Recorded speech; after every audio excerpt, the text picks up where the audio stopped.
अस्सलामुअलैकुम रहमतुल्लाहि व बरकातुहू। प्यारे भाइयों, आज की अच्छी बात में एक बहुत प्यारा वाक़या आपको सुनाऊंगा। सुनकर दिल बाग बाग बल्कि बागे मदीना हो जाएगा इंशाअल्लाह। आइए सुनते हैं एक ताजिर का वाक़या। जी हाँ, एक ताजिर बड़ा खुशहाल था, कारोबार ठीक ठाक चल रहा था, पैसों की रेल पेल थी।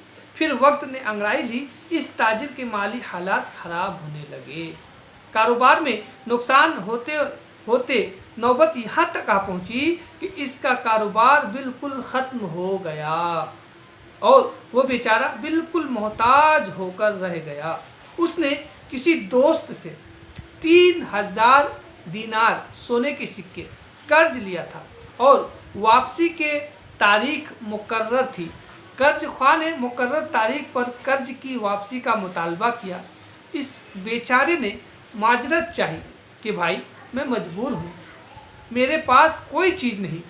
कर्ज ख्वाह ने काजी के पास जाकर मुकदमा दर्ज कर दिया।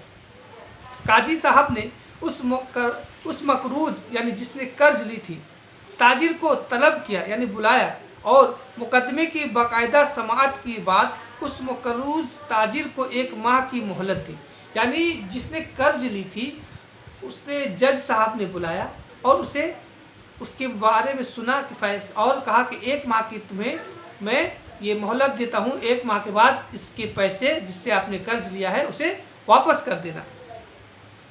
और ताकीद की कि इस मुद्दत में सिर्फ कर्ज की वापसी का इंतज़ाम कर लो। वो मकरूज यानी जिसने कर्ज लिया था ताजिर बड़ा परेशान हुआ, सोचने लगा कि क्या करूँ। मुमकिन है कि उसने कहीं पढ़ा हो या उलमा से सुना हो कि रसूलुल्लाह सल्लल्लाहु अलैहि वसल्लम का इरशाद गिरामी है, जिस बंदे पर कोई मुसीबत कोई परेशानी आ जाए वो मुझ पर दुरूद पाक की कसरत करे। सुभान अल्लाह।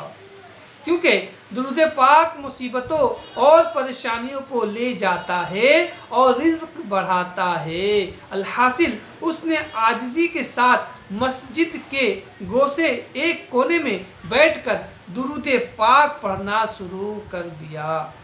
जब 27वें दिन गुजर गई तो उसे रात को एक ख्वाब देखी। क्या देखता है?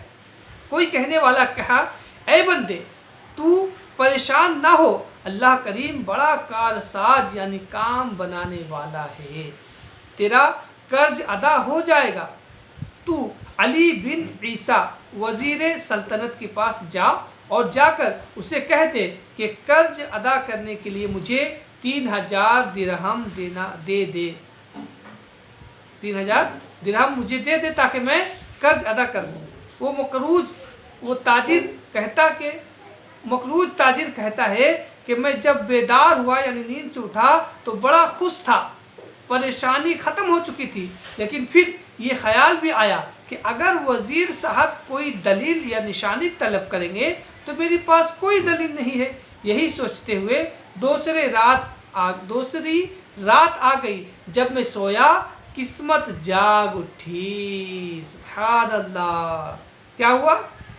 मुझे आकाए तो जहाँ रहमत दो आलम सल्लल्लाहु अलैहि वसल्लम का दीदार नसीब हुआ। हुजूर सल्लल्लाहु अलैहि वसल्लम ने भी अली बिन ईसा वज़ीर के पास जाने का इरशाद फरमाया। जब आँख खुली तो खुशी के इंतहा न थी। तीसरी रात फिर उम्मत के वाली सल्लल्लाहु अलैहि वसल्लम तशरीफ़ लाते हैं और फिर हुक्म फरमाते हैं कि वज़ीर अली बिन ईसा के पास जाओ और उसे ये फरमान सुना दो। अर्ज किया, या रसूलल्लाह सल्लल्लाहु अलैहि वसल्लम, कोई निशानी या दलील इरशाद फरमा दीजिए कि मैं उसके पास जाऊं तो वो मेरी बात पर इकरार कर ले, मान ले मेरी बात कि वाकई तेरे ख्वाब में नबी पाक सल्लल्लाहु अलैहि वसल्लम आए थे।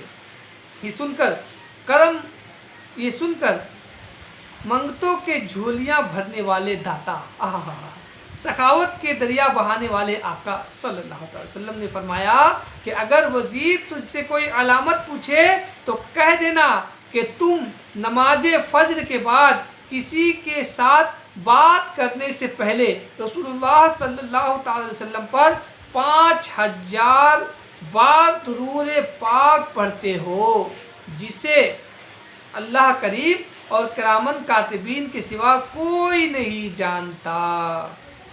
یہ فرما کر سید عالم صلی اللہ تعالی علیہ وسلم تشریف لے گئے۔ میں بیدار ہوا، نماز فجر کے بعد مسجد سے باہر قدم رکھا، غور کیا تو معلوم ہوا کہ آج مہلت کو مکمل 1 ماہ یعنی 30 دن ہو چکا تھا۔ یعنی جو جج نے، قاضی نے 1 مہینے کا وقت دیا تھا وہ 1 مہینہ کمپلیٹ ہو چکا تھا۔ میں وزیر صاحب کی رہائش گاہ پر پہنچا اور وزیر صاحب سے سارا قصہ کہہ سنایا۔ جب وزیر صاحب نے کوئی نشانی مانگی اور میں نے آقا کریم رسول عظیم صلی اللہ علیہ وسلم کا ارشاد سنایا تو وزیر صاحب خوشی و مسرت سے جھوم اٹھے۔ وہ گھر کے اندر گئے اور 9000 درہم لے کر آ گئے، 9000 دینار لے کر آ گئے۔ ان میں سے 3000 گن کر میری جھولی میں ڈال دیے اور کہا یہ 3000 قرض کی ادائیگی کے لیے ہے۔ پھر 3000 اور دیے اور کہا یہ تیرے بال بچوں کے خرچ کے لیے ہے۔ پھر 3000 اور دیے اور کہا یہ تیرے کاروبار کے لیے ہے۔ جب مجھے رخصت کرنے لگے تو قسم دے کر کہا اے بھائی تو میرا دینی اور ایمانی بھائی ہے، خدا را یہ محبت والا تعلق نہ توڑنا، اور جب بھی کوئی کام ہو، کسی چیز کی ضرورت ہو تو بلا رکاوٹ بلا روک ٹوک آ جانا، میں آپ کا مسئلہ دل و جان سے حل کر دیا کروں گا۔ اس شخص کا بیان ہے کہ میں وہ رقم لے کر سیدھا قاضی صاحب کی عدالت میں پہنچ گیا، اور جب فریقین کو بلایا گیا یعنی دونوں کو بلایا گیا تو میں آگے بڑھا اور میں نے 3000 دینار گن کر قاضی صاحب کے سامنے رکھ دیے۔ اب قاضی صاحب نے سوال کیا کہ بتا تو یہ اتنی ساری رقم کہاں سے لے کر آیا؟ اس دن تو کہتا تھا میرے پاس کوئی رقم نہیں ہے، میں نہیں دے پاؤں گا، حالانکہ تو مفلس اور کنگال تھا۔ میں نے سارا واقعہ بیان کر دیا۔ سبحان اللہ۔ قاضی صاحب نے یہ سنا تو خاموش ہو گئے، یعنی جو واقعہ ہوا تھا، آقا علیہ السلام خواب میں آئے تھے، یہ بتائے تھے، یہ سارا واقعہ بیان کیا تو وہ قاضی صاحب یعنی جج صاحب خاموش ہو گئے اور اپنے گھر گئے، گھر سے 3000 دینار لے کر آ گئے اور کہنے لگے کیا ساری برکتیں تو ہی لے جائے گا؟ کیوں، میں بھی اس در کا غلام ہوں، تیرا یہ تمام قرضہ میں اپنی جیب سے ادا کرتا ہوں۔ سبحان اللہ۔ اب یہ واقعہ سننے کے بعد قاضی صاحب اپنے گھر سے رقم لے کر آتے ہیں اور کہتے ہیں کہ سارا برکت تو لے جائے گا، یہ لے 3000، میری طرف سے تیرا قرض معاف، میری طرف سے تو قرض ادا کر دے۔ سبحان اللہ۔ جب قرض خواہ نے یہ ماجرا دیکھا تو وہ کہنے لگا، یعنی جس سے وہ قرض لیا تھا، اب یہ جب یہ سارا ماجرا دیکھتا ہے تو وہ کیا کہتا ہے کہ کیا میں بھی اس نیکی سے محروم رہوں؟ جا، میں نے تیرا قرض معاف کیا۔ آئے ہائے ہائے۔ یہ کہہ کر اس نے تحریری طور پر لکھ کر دے دیا کہ میں اللہ کریم اور اس کے رسول عظیم صلی اللہ علیہ وسلم کی رضا کے لیے اس بندے کا قرض معاف کرتا ہوں۔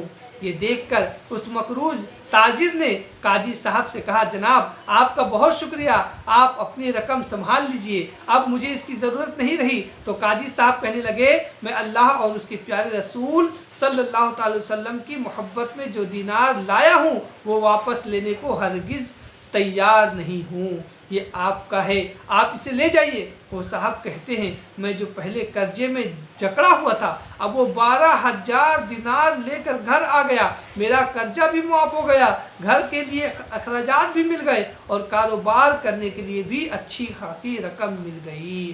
یہ ساری برکتیں درود پاک پڑھنے کی وجہ سے ظاہر ہوئی۔ سبحان اللہ۔ مشکل جو سر پہ آ پڑی تیرے ہی نام سے ٹلی، مشکل جو سر پہ آ پڑی تیرے ہی نام سے ٹلی، مشکل کشا ہے تیرا نام، تجھ پر درود اور سلام۔ کیا بات ہے، سبحان اللہ۔